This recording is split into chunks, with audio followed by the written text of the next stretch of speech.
ప్రశస్తమైన నామమును బట్టి, ప్రభు ఇచ్చేట గొప్ప సమయమును బట్టి దేవాతి దేవునికి కృతజ్ఞతాస్తుతులు చెల్లిస్తున్నాను. చేరువచ్చినటువంటి నా ప్రియ సంఘమైన మీకు అందరికి కూడా ప్రభు యేసుక్రీస్తు నామంలో వందనాలు. అందరికి వందనాలు, అందరికి వందనాలు. ప్రభు మనల్ని జ్ఞాపకం చేసుకొని మరి ప్రారంభ ఆదివారం అంటే ఈ 2025వ సంవత్సరంలో మొదటి ఆదివారమున మనం ఏ విధంగా అయితే ప్రభువును సన్నతించామో అదే విధముగా ఈ చివరి ఆఖరి ఆదివారమును కూడా ప్రభు ఆయన సన్నిధిలో నిలవబెట్టినందుకు మనమందరం కూడా దేవుని స్తుతిద్దాం. హల్లెలూయా, హల్లెలూయా, హల్లెలూయా. దేవుడు తన కృపలో మనలందరినీ జ్ఞాపకం చేసుకుని ఈ ఆఖరి ఆదివారంలో ఆయన సన్నిధిలో మనల్ని నిలవబెట్టారు. దయచేసి ఎవరు మాట్లాడుకోవద్దు, ఎవరు అటు ఇటు డిస్టర్బ్గా మీరు ఫీల్ అవ్వబాకండి. ఏదైనా ఉన్నా మనము మందిరం అయిపోయిన తర్వాత వాటి గురించి డిస్కస్ చేసుకుందాం. ఎందుకంటే వాక్య సందేశానికి అభ్యంతరం కాకూడదు.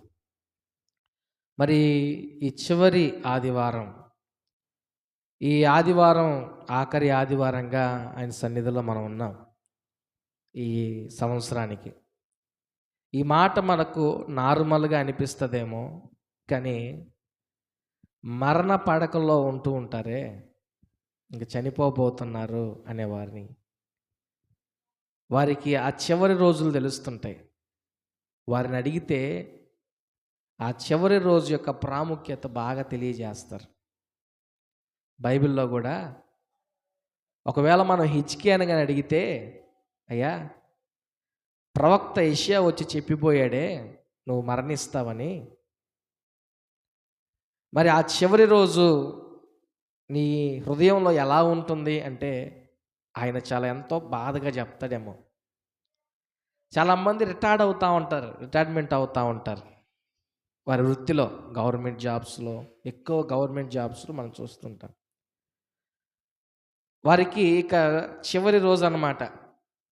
అంటే ఇంకా రేపటి నుంచి వారు ఉద్యోగానికి వచ్చేదానికి వీలుండదు.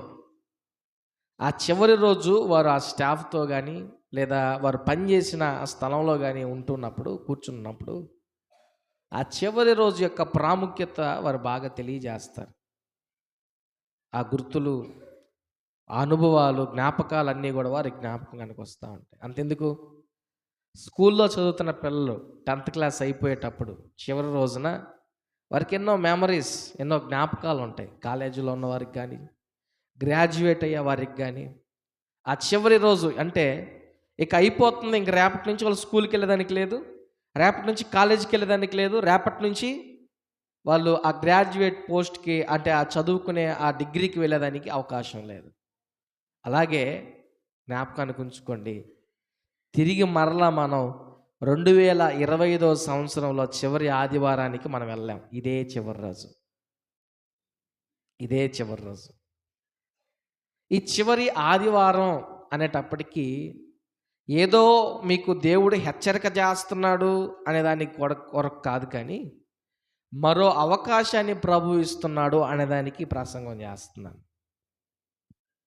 దేవుడు ఈ ఆదివారం మనం నిలవబెట్టింది ఎందుకో తెలుసా? చివరి దినంలో నీకు మరో అవకాశం ఇస్తున్నాను, నీ జీవితాన్ని సరిచేసుకొని నీ హృదయాన్ని నాకు ఇచ్చేందుకు నీకు ఇచ్చే మరో అవకాశంగా ప్రభు తెలియజేస్తూ ఉన్నాడు. ఆలోచన చేయండి, ఒక చెరసాల్లో ఒక ఖైదీ ఉన్నాడండి. చెరసాల్లో ఖైదీ ఉంటే అతనికి కోర్టు కూడా మరణశిక్ష విధించేసింది. పలానా రోజు, పలానా డేటు, పలానా రోజున నీకు మరణశిక్ష పడుతుందని. అయితే చివరి రోజుల్లో ఆ ఖైదీ ఉన్నాడు. ఆశ్చర్యకరంగా చివరి నిమిషంలో అతనికి ఏ కోర్టు అయితే మరణశిక్ష విధించిందో అదే కోర్టు క్షమాభిక్ష పెట్టి ఏ స్థలంలో అయితే చచ్చిపోవాలో అదే ప్రాంతంలో బ్రతికేట్లుగా అతనికి విడుదల చేస్తే అతడు బయటకు వచ్చిన తర్వాత ఎలాగుంటాడో చెప్పండి. ఇక తప్పు చేసేదానికి ధైర్యం ఉండదు, జీవితం విలువ బాగా తెలుస్తుంది. ప్రతిరోజు అతనికి దేవుడిచ్చిన కానుకలాగా ఉంటుంది. ఎట్లాగా? ఇప్పుడు ఒక ఖైదీ చెరసాల్లో ఉండి నువ్వు పలానా రోజు చచ్చిపోతావు, పలానా రోజు నీకు ఉరిశిక్ష వేస్తావని చెప్పి ఆఖరి క్షణంలో అతనికి క్షమాభిక్ష పెట్టి విడుదల చేస్తే అతడు తర్వాత రోజు నుంచి ఎలా బ్రతుకుతాడు? తప్పు చేస్తాడా? సరే, అతడు తిరిగి మరలా ఏదైనా పొరపాటు చేసేదానికి ధైర్యం వస్తుందా? రాదు. ప్రతిరోజు అతనికి ఎలాగుంటుందంటే ఆ రోజు నుంచి ఈరోజు దేవుడు నాకు ఇచ్చిన వరం, ఒక అవకాశం, ఒక ప్రత్యేకమైన స్థితి ప్రభు నాకు ఇచ్చాడు అని అతడు ఆశపడతాడు. అలాగే బాగా వినండి. దీన్ని మనం ఆత్మీయ స్థితిలోనికి అర్థానికి తీసుకొద్దాం. ప్రభు మనల్ని ఈ చివరి ఆదివారంలో నిలవబెట్టాడు కదా. ప్రభు చివరి ఆదివారంలో నిలవబెట్టాడు కదా. మనం ఇక వెనక్కి రాలేం, ముందుకు పోతా ఉండడమే. అయితే ఎందుకు ప్రభు మనకి చివరి ఆదివారం నిలవబెట్టాడంటే మనల్ని మనం మార్చుకునేదానికి.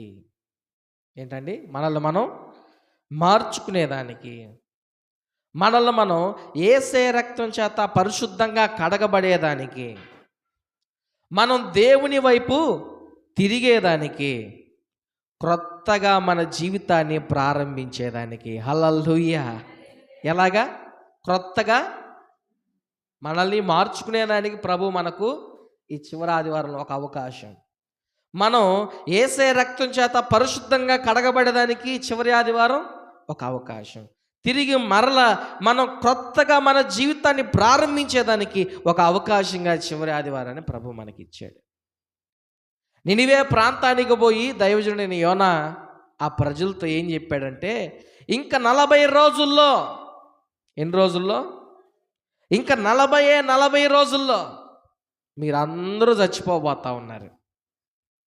పెద్దోడి నుంచి చిన్నోడి వరకు. అక్కడ ఉంటుంది యోనా గ్రంథం 3వ అధ్యాయం 4వ వచనంలో, యోనా ఆ పట్టణములో ఒక దిన ప్రయాణమంత దూరము సంచరించుచు ఇక 40 దినములకు నినివే పట్టణము నాశనమగునని ప్రకటన చేయగా, దేవుడు చెప్పాడు, ఇంకా 40 రోజుల్లో మీరు చనిపోతారు. ఇది వారికి హెచ్చరికలాగా వినిపించింది, కానీ దాన్ని వారు అవకాశంగా మార్చుకున్నట్లు వాక్యం సెలవిస్తుంది. ఎలా మార్చుకున్నారో తెలుసా? అదే 3వ అధ్యాయము 9వ వచనంలో మనం చూస్తే, ప్రియమైన సహోదరి సహోదరులారా, మనుషులందరూ తమ దుర్మార్గములను విడిచి తాము చేయు బలాత్కారమును మానివేయవలెను అని ఒక తీర్మానం. పెద్దవారి నుంచి చిన్నవారి వరకు, రాజులైనా మంత్రులైనా వాడు ఎవడైనా సరే, ఎటువంటి వాడైనా సరే, వారు తీసుకున్న నిర్ణయం ఏంటంటే, వారి ముందు ఎన్ని రోజులు ఉన్నాయి? ఇంకా 40 రోజులు మాత్రమే ఉన్నాయి. 40 రోజులు మాత్రమే. ఈ 40 రోజుల్లో వారు తీసుకున్న తీర్మానం ఏంటంటే, ఇక మీదట మనం దుర్మార్గపు పనులు చేయకూడదు, బలాత్కారాలు చేయకూడదు, దౌర్జన్యాలు చేయకూడదు, ఇంతవరకు జీవించిన జీవితం చాలు. ప్రభు మనకు అవకాశం ఇస్తారు మనం మారితే అని వారు అనుకున్నారు. 10వ వచనంలో వారిని గురించి మనం చదివితే, బైబిల్ తెరచిన వారు చదవండి 10వ వచనంలో, ఈ నినివే వారు తమ చెడు నడతలను మానుకొనగా వారు చేయుచున్న క్రియలను దేవుడు చూచి పశ్చాత్తాప్తుడై, చాలు చాలు చాలు, వారు చెడు క్రియలను మానేసినప్పుడు వారికి కలగబోయే ఆ దుర్గతి తప్పినట్లు మనం వాక్యంలా చూస్తాం. అంటే నా ప్రియమైన సహోదరి సహోదరులారా, ప్రభు మీతో మాట్లాడుతున్నాడు. ఎంతోమంది చచ్చిపోయారు ఈ సంవత్సరం. మీరు గమనిస్తే 25వ తేదీ, డిసెంబర్ 25వ తేదీ కూడా బెంగళూరులో ఒక బస్సు తగలబడి 20 మంది చచ్చిపోయారు చెప్పి న్యూస్లో చూసాం. అంటే ఎన్నో రకాలుగా మనుషులు చచ్చిపోతున్నారు, ఎన్నో రకాలుగా మనుషులు ఈ లోకం నుంచి వెళ్ళిపోతున్నారు. కానీ ప్రత్యేకించి ప్రభు నీకు ఈ ప్రత్యేకమైన అవకాశం ఎందుకు ఇచ్చారనుకుంటున్నారు? ఒకటి, మనల్ని మార్చుకునేదానికి. రెండోది, మనల్ని యేసయ్య రక్తం చేత పరిశుభ్రంగా కడుక్కునేదానికి. మూడవదిగా ఏంటి? మనం ఇక మీదటి నుంచి క్రొత్తదిగా జీవితాన్ని ప్రారంభించేదానికి ప్రభు మనకిచ్చిన ఒక అవకాశం. నినివే పట్టణస్థులకి హెచ్చరికే, కానీ మనకైతే ప్రభు హెచ్చరికతో పాటు కూడిన అవకాశం.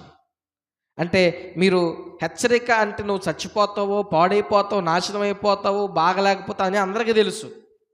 మంచిగా జీవించకపోతే పాడైపోతాను అందరికీ తెలుసు.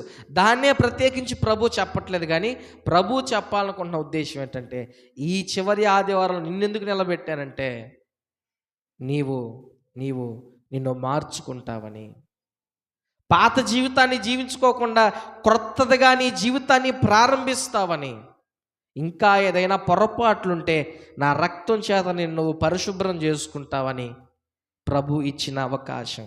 అందుకే మోషే, దైవజుడైన మోషేలాగా ప్రార్థన చేస్తాడు. ఎలాగ ప్రార్థన చేస్తాడంటే 90వ కీర్తన 12వ వచనంలో మీరు చదవండి. మాకు జ్ఞాన హృదయము కలుగునట్లుగా చేయము, మా దినములు లెక్కించుటకు మాకు నేర్పము. ఇది మోషే దేవునితో చేస్తున్న అభ్యర్థన, ప్రార్థన. మోషే తెలుసుకున్నాడు మన జీవితం చాలా చిన్నది, చాలా త్వరగా ముగుస్తుందని తెలుసుకున్నాడు. కాబట్టి మోషే ప్రార్థించాడు, ప్రభు మా రోజులు ఎంత వేగంగా పోతున్నాయో గుర్తు చేయి, మా దినములు లెక్క పెట్టుకొని తెలివిగా జ్ఞానముతో నీ మార్గంలో నడుచుకోవడానికి మాకు నేర్పు. మా దినములు లెక్క పెట్టడం అంటే ఎంత మిగిలిన్నాయో గుర్తుంచుకొని మనకి ఇవ్వబడ్డ కాలాన్ని వృధా చేయకుండా దేవుని ఉద్దేశానికి మన జీవితాన్ని అర్పించడమే.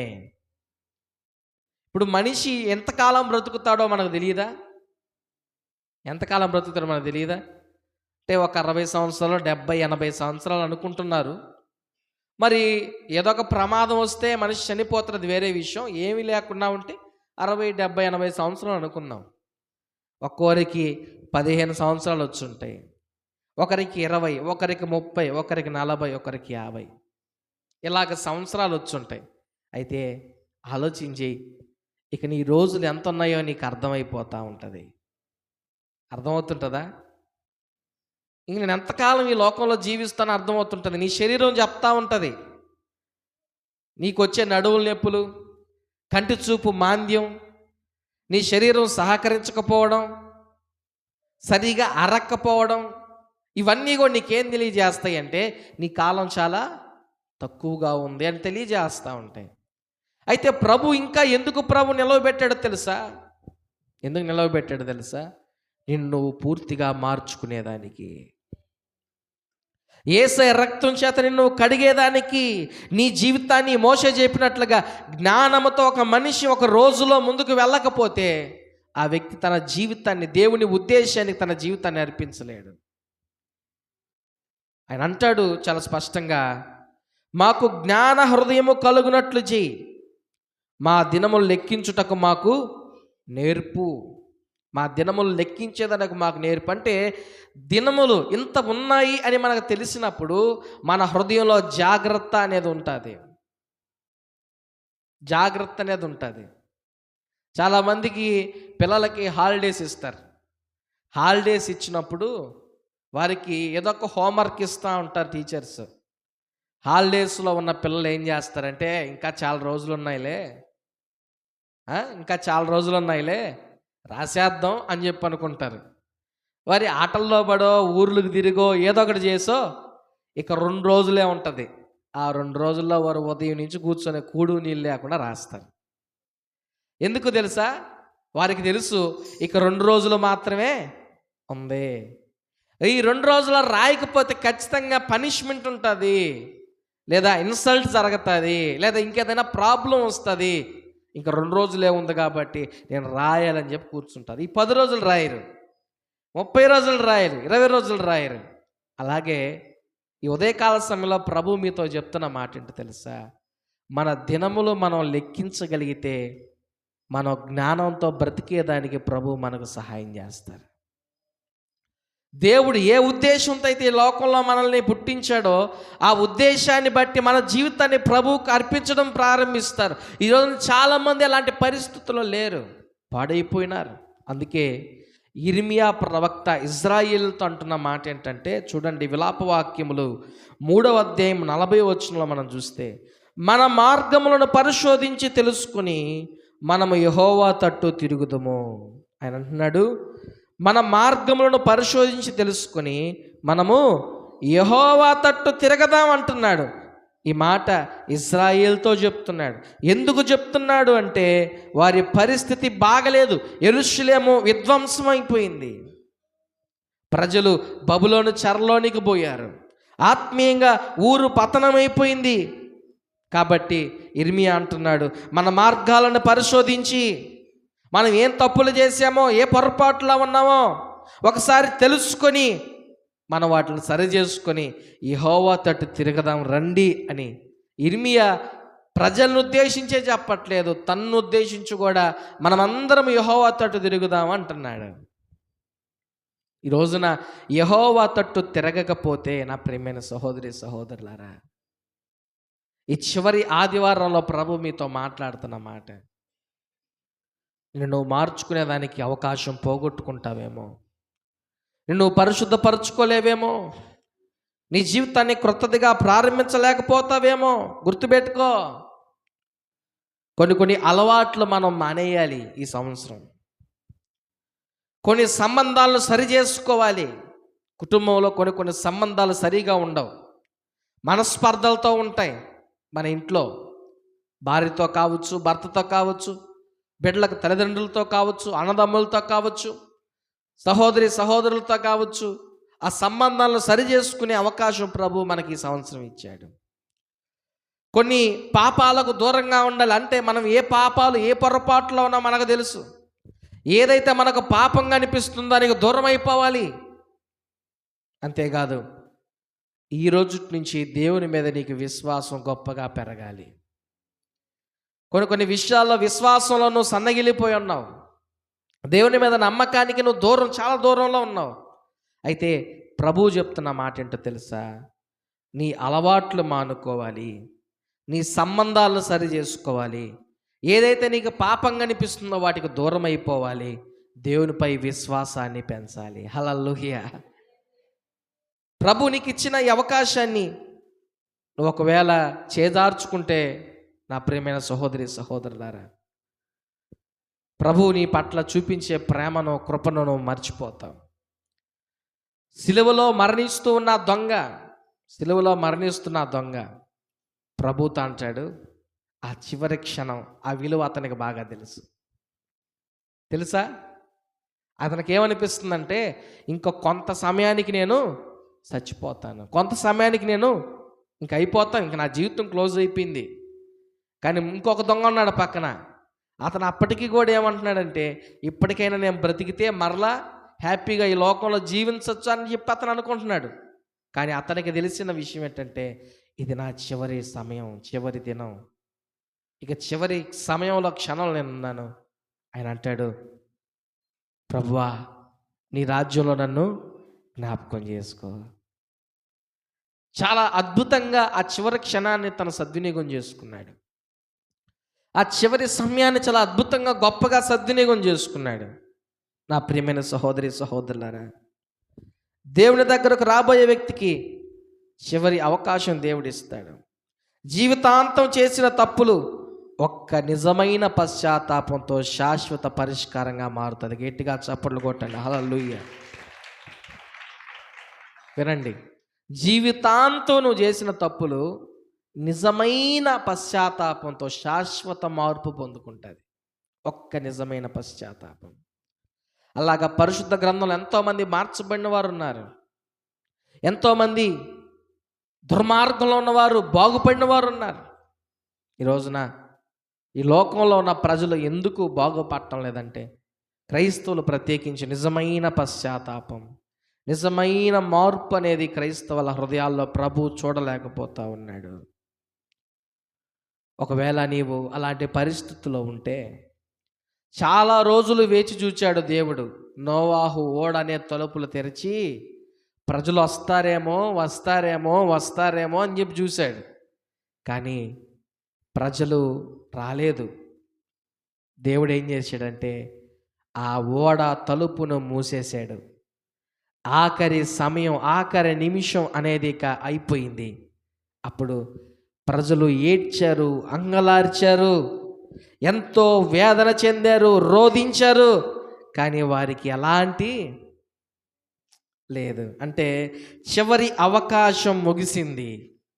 గ్రేస్ టైం, గ్రేస్ ముగిసింది, కృప అనేది అయిపోయింది.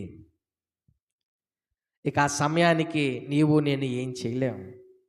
అందుకే యెషయా గ్రంథంలో ఒక మాట ఉందండి, 55వ అధ్యాయం 6వ వచనం, యెహోవా మీకు దొరుకు కాలమునందు ఆయనను వెదకుడి, ఆయన సమీపములో ఉండగా ఆయనను వేడుకొనుడి. హల్లెలూయా.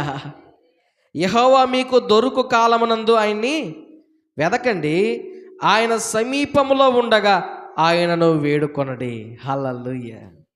ఇప్పుడు ఆయన మనకి ఎలాగున్నాడు? దొరికే విధంగా సమీపంగా ఉన్నాడు. ఇప్పుడు మనం ఆయన వేడుకున్నా, ఇప్పుడు మనం ఆయన సన్నిధిలో పశ్చాత్తాపడినా, మనల్ని మనం పరిశుభ్రపరుచుకున్నా దానికి అర్థం ఉంది. ఆయన గాను దూరం అయిపోయాడే అనుకోండి, అంటే దూరం అయిపోవడం అంటే ఎలాగా? నోవాహు తలుపును మూసేశాడే. మీరు విన్నారు, బుద్ధి కలిగిన కన్యకల గురించి, బుద్ధి కలిగిన కన్యకల గురించి మీరు ప్రసంగాలు వింటూ ఉంటారు. బుద్ధిగా ఉన్నవారు ఏం చేశారు? వారు తమ తమ దివిటీలను, ఆ నూనెను సిద్ధం నింపుకొని ఉన్నారు. బుద్ధి లేని వారు ఇంకా సమయం ఉందలే, ఇంకా రాజు రాలేదు, రాజకుమారుడు రాలేదు అన్నట్లుగానే ఉన్నారు. మరి బోర ఊదబడింది, రాజు వచ్చేసాడు. అప్పటికప్పటికే బుద్ధి లేని వారికి ఆ నూనె అనేది దొరకలేదు, చమురు అనేది దొరకలేదు. బుద్ధి కలిగిన వారు రాజభవన్లోకి వెళ్ళిపోయారు, తలుపులు మూయబడ్డాయి. బుద్ధి లేని వారు ఆ రాజభవన్లోనికి వెళ్ళలేకపోయారు. అంతేనండి, సింపుల్గా చెప్పాలంటే. ఈ రోజున ఈ 2025వ సంవత్సరంలో ప్రభు మనల్ని ఆయన సన్నిధిలో నిలవబెట్టారు. ఎందుకు? మనల్ని మార్చుకునేదానికి నిలవబెట్టారు. మనల్ని సరి చేసుకునేదానికి, పరిశుభ్రం చేసుకునేదానికి, మరలా దేవుని వైపు తిరిగేదానికి, ఈ రోజు నుంచి క్రొత్తగా మన జీవితాన్ని ప్రారంభించేదానికి. అంటే పాత జీవితంలోనికి కాదు, తిరిగి మరలా క్రొత్త జీవితంలోకి పోయేదానికి ప్రభు మనకిచ్చిన అవకాశం. ఈ రోజున అటు అవకాశాన్ని ఒకవేళ మీరు చేజార్చుకుంటే, నోవాహు ఓడకి తలుపు వేయబడినట్లుగా, ఆ రాజభవనానికి తలుపు వేయబడినట్లుగా మీ రక్షణకు కూడా తలుపు వేయబడుతుందేమో, జాగ్రత్త. యేసేవును గురించి బైబిల్లో ఈ విధంగా ఉంది, అతడు మారు మనసు కొరకు వెతికినను అతనికి మారు మనసు పొందేదానికి అవకాశం దొరకలేదు అని. ఈ రోజున చివరి క్షణంలో నీవు ప్రభు సన్నిధిలో నిన్ను మార్చుకునేదానికి ప్రభు ఇచ్చిన అవకాశాన్ని ఉపయోగించుకోకపోతే, ప్రభు ఇచ్చిన రక్షణని నువ్వు రక్షణ త్రోసేస్తే, ప్రభు ఇచ్చిన ఇటు గొప్ప సమయాన్ని నువ్వు చేజార్చుకుంటే, నిజమైన పశ్చాత్తాపానికి నువ్వు దూరం అయిపోతే, గుర్తుపెట్టుకో, తిరిగి మరలా అట్టి కృప మనం పొందుకోవచ్చు, పొందుకోలేకపోవచ్చు. ఆఖరి క్షణంలో ఆ సిలువలో ఉన్న దొంగ అద్భుతంగా సమయాన్ని ఉపయోగించుకున్నాడు. ఈరోజు నా ప్రభు నీతో మాట్లాడుతున్న మాట, ఈ సంవత్సరానికి చివరి ఆదివారాన్ని ప్రభు నీకు నాకు ఎందుకు ఇచ్చాడో తెలుసా? ఇర్మియా ఇజ్రాయేల్ ప్రజలతో చెప్తున్నాడు, మన మార్గములను పరిశీలించుకుందాం, తెలుసుకోండి, మనం తిరిగి యెహోవా యొద్దకు వెళ్దాం. మనం ఏం పొరపాట్లు చేసి ఒకసారి పరిశీలన చేసుకున్న దాని నుంచి విడుదల పొందుకొని ప్రభు వైపు తిరగదాం. ప్రభు జాలి కలిగిన వాడు, కృప కలిగిన వాడు, ఆయన మనల్ని క్షమిస్తాడు, మళ్ళీ జ్ఞాపకం చేసుకొని మంచి మార్గంలో నడిపిస్తాడు. రండి. ఒక పక్క ఊరు పాడైపోయింది, యెరూషలేము ధ్వంసం అయిపోయింది, బబులోను చెరలోనికి ప్రజలు వెళ్ళిపోయి ఉన్నారు, స్వాతంత్రం లేదు, సంఖ్యలతో మీ కట్లు కట్టబడి ఉన్నాయి. ఇకనైనా మనల్ని మనం పరిశీలన చేసుకుని ప్రభు వైపు తిరుగుదామా అంటాడు. ఈ ఉదయకాల సమయంలో ప్రభు నీతో అదే మాట్లాడుతున్నాడు. ఇకనైనా నిన్ను పరిశీలన చేసుకుని ప్రభు వైపు త్రిప్పబడతావా? ఇకనైనా కొన్ని అలవాట్లు మానుకుంటావా? ఇకనైనా నీ సంబంధాలు సరిచేసుకుంటావా? ఇకనైనా కొన్ని పాపాలకు దూరం అయిపోతావా? ఇకనైనా దేవునిపై విశ్వాసాన్ని పెంచుకుంటావా? అయితే ప్రభు ఈ ఉదయకాల సమయంలో నీకు సహాయం చేయడానికి ఇష్టపడుతున్నాడు. నువ్వు నిజమైన పశ్చాత్తాపంతో ప్రభు దగ్గర ప్రార్థన చేస్తే ప్రభు నీ పట్ల అద్భుతం చేయబోతున్నాడు. మోకరిద్దాం, ప్రార్థన చేద్దాం. ప్రభు మనతో మాట్లాడిన మాటలు ఒకసారి నిజమే కదా, ప్రభు మనల్ని జ్ఞాపకం చేసుకుంటున్నారు, మరొక అవకాశం ఇస్తున్నారు. నినివే ప్రజలకి, మరి కొందరికి యెషయాకి హెచ్చరిక చేశాడు, కానీ మనకైతే హెచ్చరిక అనుకోవచ్చు, లేదా మరొక అవకాశం అనుకోవచ్చు. ప్రభు ఇచ్చిన మరో అవకాశాన్ని నువ్వు సద్వినియోగం చేసుకోలేకపోతే నీ జీవితాన్ని పాడు చేసుకున్న వ్యక్తివే. అయితే ఒకసారి నాతో కలిసి ప్రార్థన చేయి. తండ్రి, ఈ ఉదయకాల సమయంలో మీరు మాతో మాట్లాడిన మాటలు, మా హృదయంలో మీరు ఉంచిన ఆ సందేశాన్ని బట్టి స్తుతిస్తున్నానయ్యా. అవును, ఆఖరి క్షణం, ఆఖరి దినాలు, ఆఖరి రోజుల యొక్క విలువ, చాలా ప్రాముఖ్యత. జీవితం అనేది ముందుకు వెళ్ళిపోతుందే కానీ తిరిగి మరలా వెనక్కి రాదు. ఇదిగో ఈ రోజును మేము మరలా చూడలేము నాయన, కానీ మీరు మాకు ఎందుకు ఈ రోజుని ఇచ్చారంటే అయ్యా మమ్మల్ని మేము మార్చుకునేదానికి, అయ్యా మేము మా అలవాట్లు దూరం చేసుకునేదానికి, తండ్రి మాలో ఉన్న పొరపాట్ల నుంచి విడుదల పొందుకునేదానికి, అయ్యా మేము నీ సన్నిధిలో విశ్వాసంతో కొనసాగేదానికి, అయ్యా నీ సన్నిధిలో స్థిరపరచబడేదానికి మీరు మాకు ఇచ్చిన అవకాశం. అయితే ఈ అవకాశాన్ని మేము చేదార్చుకోకుండా మమ్మల్ని మేము సిద్ధపరచుకునేదానికి, మమ్మల్ని మేము సరిచేసుకునేదానికి నీవు మా పట్ల చూపించిన గొప్ప రక్షణ బట్టి స్తుతిస్తున్నానయ్యా. అద్భుతం జరిగించు. ఎంతమంది బిడ్డలు ఈ వాక్యాన్ని బట్టి ఒక తీర్మానం తీసుకున్నారు? ఈ క్షణమంది యేసు నామములో వారిని స్థిరపరచమని ప్రార్థిస్తున్నాను, అభిషేకంతో నింపమని ప్రార్థిస్తున్నాను. ఈ అవకాశాన్ని సద్వినియోగం చేసుకొని వాటిని వారు మార్చుకొని, వాటి మాటలు మార్చుకొని, వారి క్రియలు మార్చుకొని పరిశుద్ధంగా మార్చబడేదానికి కృపను దయచేసి అయ్యా నీ సన్నిధిలో మమ్మల్ని ముందుకు నడిపించి అద్భుతంగా చేసి మీరు మహిమ పొందమని తీర్మానం తీసుకుని ప్రతి బిడ్డ జీవితాన్ని ఆశీర్వదించి రాలేకపోయిన వరకు మనకు సమయం దయచేయమని యేసు నామమున ప్రార్థిస్తున్నాను తండ్రి. ఆమేన్.